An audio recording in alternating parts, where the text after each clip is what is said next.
బిజినెస్లు బాగానే ఉన్నాయి, వీళ్ళ కాంట్రాక్టులు బాగానే ఉన్నాయి. ఏదైనా మాట్లాడితే నాలాంటి వాడిని కూర్చోబెట్టి భయపడతా ఉంటారు. మీరు ఒక్కసారి చెప్పండి, మీరు నిజంగా వద్దు అనుకుంటే తెలంగాణలో అసెంబ్లీలో ఎవరైతే తిడుతున్నారో మీరు తీర్మానం పెట్టండి. పవన్ కళ్యాణ్ అనేవాడికి ఇక్కడ పర్మిషన్ లేదు, రాకూడదని పెట్టండి పర్మిషన్. సంతోషం నాకు. దాన్ని ఎలా పెడతారో నేను కూడా చూస్తాను దాన్ని.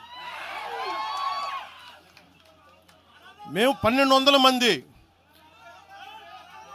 ఉద్యమకారులు ఎంతమంది చనిపోయారో నాకు తెలుసు.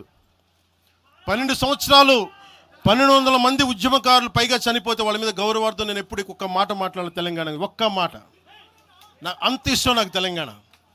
కానీ మీరు కూర్చోబెట్టి నా ప్రేమను కనుక మీరు శంకిస్తే నేను ఇప్పుడు దాకా నిర్ణయించుకోలే. మీరు అంటున్నారు కాబట్టి చెప్తున్నా, తెలంగాణలో జనసేన ఉంటుంది, నేను పోటీ చేస్తా.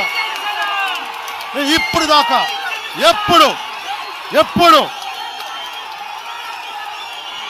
అవసరమైతే తెలంగాణలో తిరుగుతాం, నేనే తిరుగుతా, మేమే తిరుగుతాం.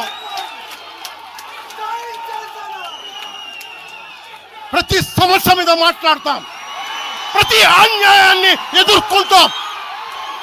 ఏం మాట్లాడతారు మీరు?